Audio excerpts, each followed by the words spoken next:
j'espère que vous allez bien. Moi, ça va très bien. Alors, j'ai eu envie de revenir pour une vidéo capillaire. Donc, c'est vraiment tout un autre style. Mais en fait, c'est une routine capillaire que j'ai eu envie d'intégrer parce qu'il faut savoir que j'ai eu pas mal de soucis avec mes cheveux et en allant en ziotant un petit peu sur YouTube, j'ai été sur la chaîne de Naturellement Lila. Donc je vous la mettrai en barre d'infos si vous voulez aller regarder sa vidéo où elle parle de cette routine. Et en fait, elle parlait d'un soin qu'elle faisait une fois par semaine, donc notamment le dimanche. C'est un soin qui lui a permis de venir densifier sa nature de cheveux, en fait, de venir rajouter un petit peu plus de masse, un petit peu plus de volume, de densité aux cheveux qui sont fins et plats.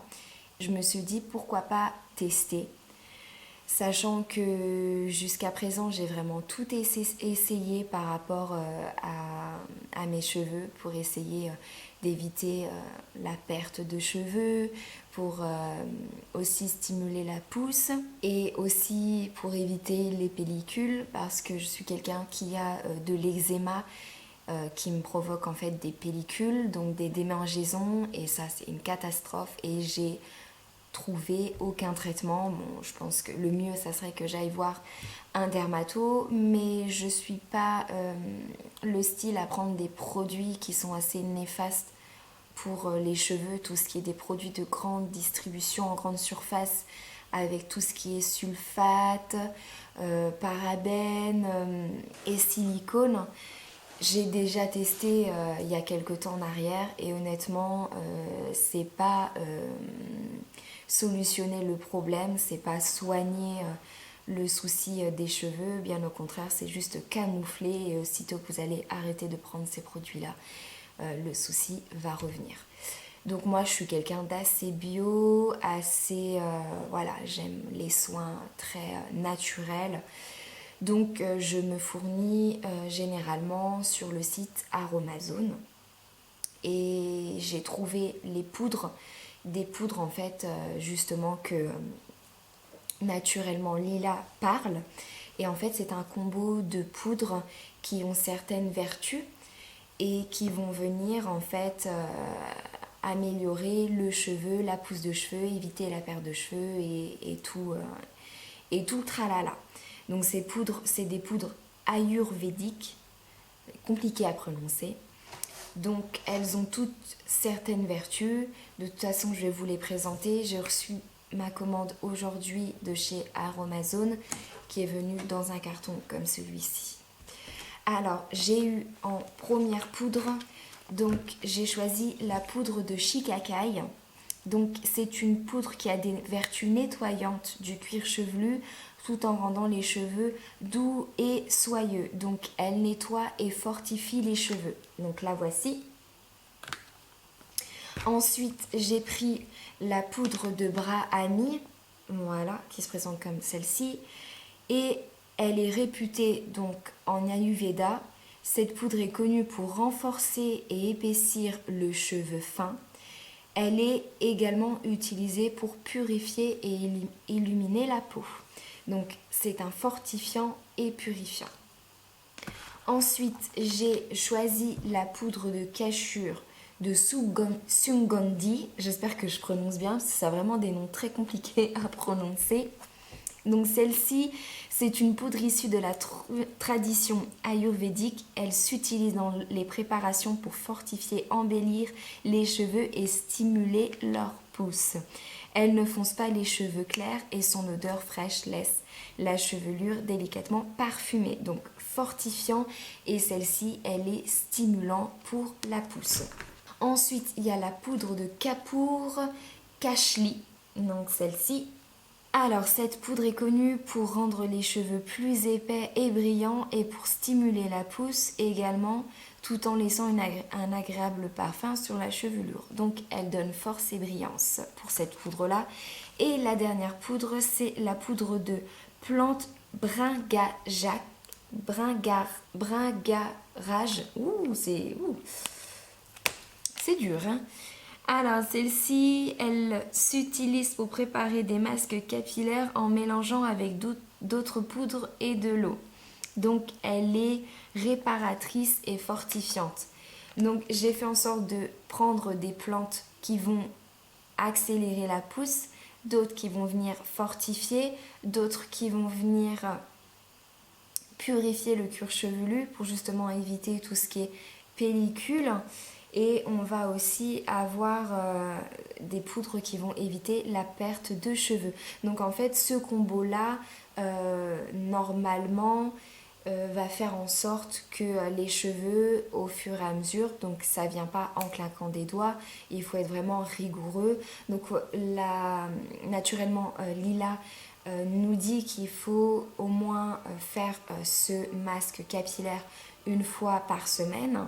Donc elle préconise le mieux le dimanche, vous le posez tranquillement sur la tête, vous faites votre ménage, vous vaquez à vos occupations et le mieux c'est de le laisser poser minimum 30 minutes, maximum à 1 heure.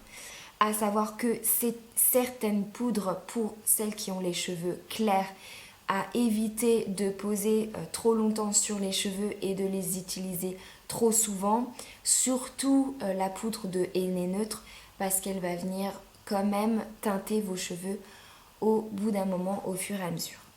Donc ensuite, avec ces poudres-là, elles ont tendance à venir assécher énormément les cheveux.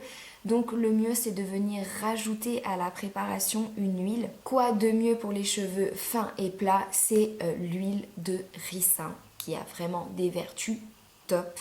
Donc c'est pour venir vraiment rendre la préparation un petit peu plus huileuse, un petit peu plus nourrissante et qui va éviter d'assécher les cheveux.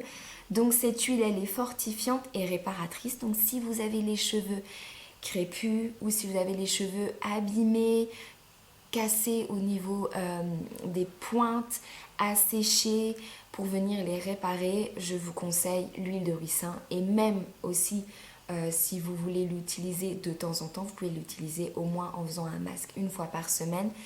Ou alors également de l'huile de coco.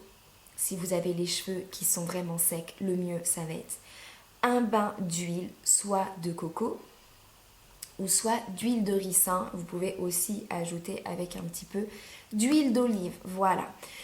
Donc, je vais vous dire en fait comment utiliser ces poudres-là pour en faire un masque pour l'utiliser une fois par semaine. Donc, vous allez venir prendre 2 à 3 cuillères à soupe de poudre que vous allez mettre dans un bol. Ensuite, vous allez venir diluer cette poudre avec de l'eau tiède, surtout tiède et pas brûlant parce qu'on n'a pas envie de vous brûler le cuir chevelu. Vous mélangez avec une spatule ou une cuillère en bois. Et ensuite, il faut que la préparation soit pâteuse, pas trop épaisse et pas trop liquide. Libre à vous de venir mélanger les poudres. Donc soit vous mélangez toutes les poudres, soit vous faites un jour poudre de shikakai avec poudre de kapoor et tantôt la semaine suivante poudre de brahmi avec poudre de cachemire. Donc rien ne vous empêche de mélanger, soit vous faites l'un, soit vous faites l'autre, soit vous faites tout en même temps. Ensuite, moi j'ai acheté pour rajouter aussi à la préparation. Donc ça va être un actif cosmétique, vous pouvez l'utiliser pour la peau ou pour vos soins capillaires. Donc c'est de la provitamine B5. Donc c'est une provitamine qui est très efficace pour composer donc les soins capillaires, pour son action fortifiante et embellissante. Et ça peut être également en soins de la peau. Donc si vous voulez également rajouter une odeur un peu plus agréable, rien ne vous empêche de prendre une huile essentielle. Donc moi j'ai pris l'huile essentielle de bois de rose. À savoir que l'huile essentielle de bois de rose a un actif aussi, a une vertu. Donc c'est riche en linalol. Cette huile est reconnue pour ses puissants effets régénérants, purifiants et anti-infectieux. Elle est aussi appréciée pour son parfum doux. Elle calme les nerfs et l'anxiété et lutte contre la fatigue nerveuse. Honnêtement, rien que l'odeur, Je vous assure, c'est vraiment une odeur qui est vraiment apaisante et je trouve que ça sent hyper bon. Je ferai un bilan auprès de vous au bout d'un mois pour que vous puissiez voir un peu l'évolution et on parlera ensemble s'il y a des nettes améliorations. Je vous invite également à essayer. Qui ne tente rien n'a rien. Si vous avez les mêmes soucis que moi, je vous invite à essayer. Donc sachant que moi j'ai accouché il y a 15 mois et 4 mois après mon accouchement j'ai eu une très grosse chute d'hormones, ce qui est normal, qui a entraîné une énorme chute de cheveux. Et cette chute de cheveux, en fait, elle a été localisée juste devant, ce qui a entraîné une légère alopécie. Donc une légère alopécie, c'est pour les femmes et pour les hommes, c'est une calvitie. Donc j'avais des trous juste ici et c'était vraiment horrible. Donc là, vous voyez, avec chance, parce que certaines femmes n'ont pas cette chance-là. Certaines femmes, ça ne repousse pas. Moi, j'ai eu de la chance, c'est repoussé. Donc maintenant, on voit comme ceci, ça fait une frange, alors qu'en fait, avant, ces cheveux-là, j'en avais plus. C'était un trou ici, donc ça faisait un gros trou là. Donc j'ai tout essayé, même pour la chute de cheveux, je perds énormément de cheveux et j'ai toujours eu en fait des sortes de petits trous parce que à force de perdre mes cheveux à cause du stress, de l'angoisse, de la fatigue, etc. Donc je me suis dit pourquoi pas essayer. Donc j'ai vraiment essayé tout ce qui est levure de bière et jusqu'à présent ça n'a rien changé. J'ai essayé Fort Capil, j'ai été déçue, ça n'a rien changé également. J'ai essayé Arcanil ou quelque chose comme ça, je me souviens plus exactement du nom. Et ça n'a rien changé non plus. Donc c'est pour ça qu'au jour d'aujourd'hui, je suis désespérée capillairement parlant. Donc c'est vrai qu'en regardant la vidéo de Naturellement Lila, ça m'a redonné confiance en moi et j'ai eu envie d'essayer. Donc voilà, on va voir si y a une nette amélioration au fur et à mesure. J'espère que la vidéo vous aura plu. C'est vrai que ça change un petit peu de contenu que je mets d'habitude sur ma vidéo, sur ma chaîne. De toute façon, je vous retrouve très prochainement dans d'autres vidéos. J'espère que vous prenez bien soin de vous et je vous dis à bientôt.